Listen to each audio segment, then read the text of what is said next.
जय माता दी, जय माँ शीतला देवी।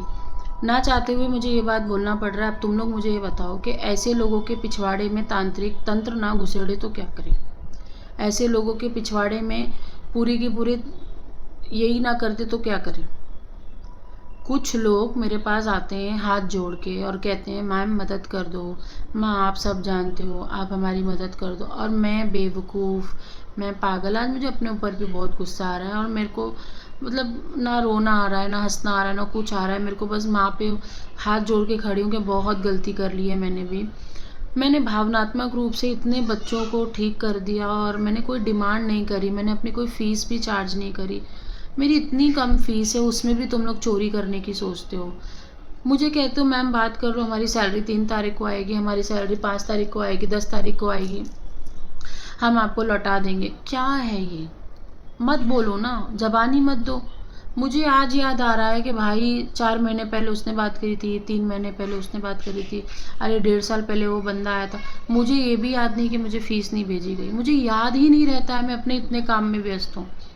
लेकिन आज पता नहीं क्या भगवती ने मुझे एकदम से ट्रॉमा में डाल दिया है कि भाई ऐसे काम नहीं चलेगा।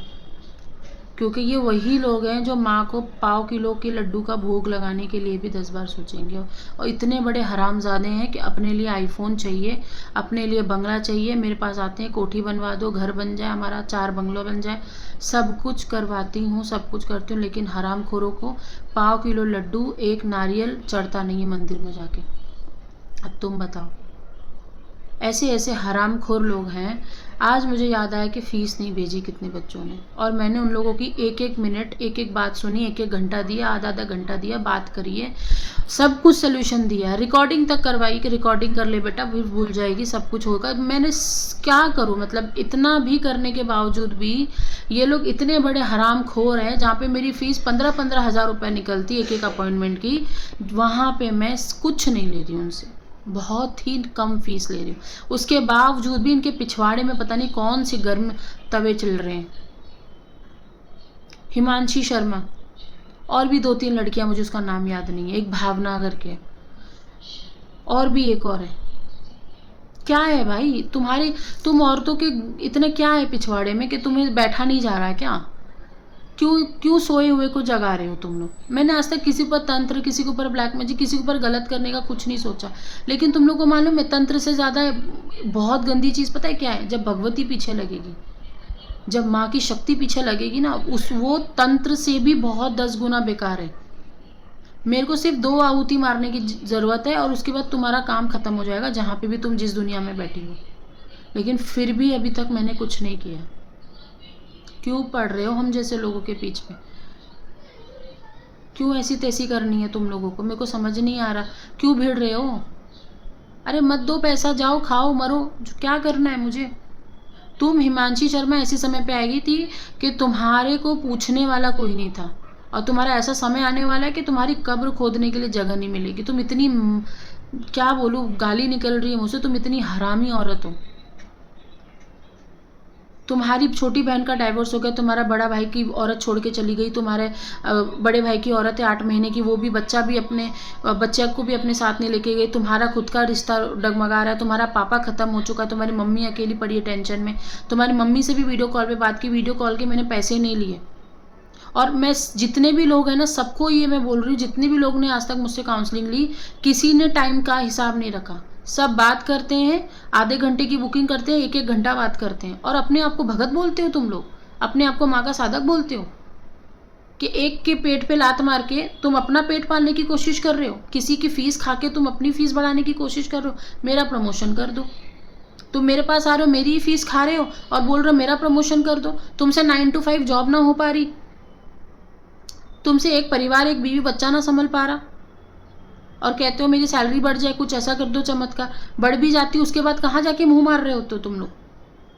मैं उनकी बात कर रही हूँ जो काउंसलिंग में जुड़े हुए हैं, जो क्लास में, वो बच्चों की बात नहीं करूँ, वो तो चलो अच्छे हैं, वो आज नहीं तो कल वो कर देते हैं, मुझे मैसेज कर देंगे मैम अभी फीस नहीं, हम मंथ एंड में भेजेंगे। मैं तो कोई बात नहीं, मैं उन हरामियों की बात कर रही हूँ जो बहुत ज़्यादा शाणे बनते हैं हर किसी के पास जा जाके, और मैं लिख के देती हूँ ऐसे लोगों का ना बुरा ही होगा। ये जो बद्दुआ, ये जो हमारे मुँह से जो बातें निकलती ना, ये सच होती हैं।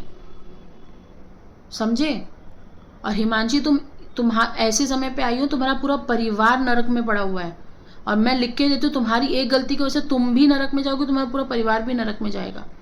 ये तंत्र मंत्र से बहुत बड़ा है, तंत्र मंत्र इसके सामने कुछ भी नहीं है। भगवती के आगे तंत्र मंत्र का चलता नहीं है। और ना मैं करती किसी का बुरा, आज तक नहीं करा किसी का बुरा। ले जाओ, उल्टा मैं तो बोलती हूँ मेरे घर में इतना सामान पड़ा है, घर से भी सामान लेके जाओ। मेरे घर में कोई आता है मैं उसको भी दे देती हूँ, लेके जाओ। लेकिन ये जो दिल दुखाने वाली बात है ना, और अच्छा ही है, मैंने हमेशा अपने दुश्मनों को धन्यवाद बोला है, थैंक यू बोला, और बहुत अच्छी बात है। ये चीज़ मुझे माँ भगवती ने अक्टूबर 2025 में बता दिया था कि अब जो है चीज़ों को हल्का मत छोड़ो। और तुम जब मेरे क्लास में बैठी थी, ये अभी की बात है जनवरी फरवरी की, कि माँ ने मेरे को सीधा बोल दिया था इसको निकाल दे क्लास से, इसने बहुत पीछे तेरे बारे में उल्टी सीधी बातें करी हैं। उल्टा यहाँ तक कि मुझे कान में पूरी बातें सुनाई दी कि जो भी तुमने मेरे पीठ पीछे बोली है। फिर भी मैंने तुमको अपनी शक्ति से ठीक किया, तुमको आगे बढ़ाया। लेकिन कितना दिन आगे बढ़ाऊंगी, एक ना एक दिन तो भगवती सब कुछ खोल के आगे रख देगी ना तुम्हारा भी। नरक में भी जगह नहीं है ऐसे लोगों की जो हम जैसे लोगों से पंगा लेते, यही मैं बोलूँगी लास्ट में। नरक में भी जगह नहीं है। हम अपने ऊपर लेके काम करते हैं। मैंने आधा एक घंटा एक बच्चों को संभाला है। मेडिटेशन क्लास में 2 घंटे दिए हैं, साधना में 4 5 घंटे बैठी हूँ मैं। फीस मैं कुछ भी नहीं ले रही हूँ। जिनको लग रहा है ना, जिनको भी लग रहा है, यहाँ तक कि मेरे जो बच्चे हैं उनको भी लग रहा है ना, मैं सीधा मुंह पे बोल रही हूँ सब लोगों को, तुम लोगों को लग रहा है ना कि मैं फीस ले रही हूँ, तुमको मैं लिख के दे रही हूँ। किसी भी भगत के पास जाओ, किसी भी साधक के पास जाओ, उसका सिर्फ पर्सनल नंबर लेकर आ जाओ और उससे व्हाट्सएप पे चैट कर लो। सिर्फ इतना करके दिखा दो, जितना मैं दे रही हूँ ना तुम लोगों को सर्विस, जितना मैं तुम्हारे लिए अवेलेबल रहती हूँ, तुम्हारे दुख को अपना दुख समझ के कर रही हूँ। मैं रोती हूँ जब तुम्हें दुख होता है, तभी मेरे हाथ चलते हैं, तभी मैं तुम लोगों के लिए पूजा पाठ करती हूँ, तब जाके तुम्हारे घर में सुख शांति है। नहीं तो तुम लोग को ऐसी ऐसी बीमारियां हो जाए ना, तुम लोगों को हॉस्पिटल में 5 6 लाख रुपए खर्चा करने पड़ेंगे। वहाँ दे दोगे, वहाँ डॉक्टर बोलेगा ना 10 लाख रुपए खर्चा हुआ, ऑपरेशन होगा, वहाँ दे दोगे। ज़मीन बेच के, घर बेच के दो, क्या होगी उसको। लेकिन कोई वही मासूम, कोई माँ का भगत, माँ का बच्चा प्रिय भगत है, माँ का पूजा का पाठ कर रहा है, उसकी पूजा पाठ से सब खा पी रहे हैं, वो तुम लोग को समझ नहीं आता, बिल्कुल भी समझ में नहीं आता कि क्या होती है शक्तियाँ। इसीलिए अच्छे गुरु लुप्त हो रहे हैं। अच्छे गुरु कभी किसी का भला नहीं करेंगे, शिष्य नहीं बनाएंगे, दीक्षा नहीं देंगे, अपनी विद्या शेयर नहीं करेंगे, वो अपना बोरिया बिस्तर बांध के अपने पहाड़ों पे चले जाएंगे। यही एक कारण है बस, और कोई कारण नहीं है इस चीज़ का। मैं बोलती हूँ गुरुओं को सर पे बैठने की कोई ज़रूरत नहीं है, गुरुओं को सर पे बैठना पसंद भी नहीं है, लेकिन कम से कम शांत रह के अपना काम करो।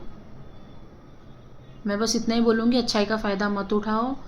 तंत्र मंत्र तांत्रिक बहुत छोटी चीज़ है मेरे आगे, मैं कुछ नहीं करती हूँ। मैं इतना बोल देती हूँ, भगवती ऐसा सड़ाएगी ना, ऐसा सड़ सड़ के मरोगे ना, कि मैं कुछ उसके आगे कुछ कहना नहीं चाहती हूँ।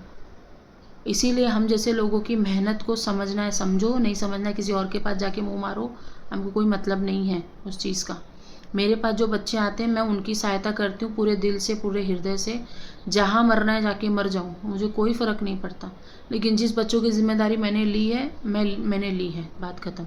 अब वो चाहे मुझे फ़ीस दे चाहे ना दे, मैं जिम्मेदारी लेती हूँ। मैं और अब से ये बंद हो रहा है सिस्टम कि मैं किसी के लिए फ्री में काम नहीं करूँगी, किसी के लिए फ्री में अवेलेबल नहीं होंगी, कोई इमरजेंसी सेशंस नहीं होगी, कोई भी कुछ भी नहीं होगा। मेरे साथ चलना है चलो, जहाँ नहीं पहुँच पाए वहाँ पहुँचाने की गारंटी मेरी है। मैं तुमको आगे बढ़ाऊंगी, मैं तुमको शिष्य बनाऊँ या ना बनाऊँ, या मेरे को कोई इंटरेस्ट नहीं किसी को शिष्य विष्य बनाने में। कोई मानेगा तो मान लेगा, नहीं मानेगा तो वो दीक्षा लेने के बाद भी नहीं मानेगा। हरामखोर हैं सारे बच्चे आज के।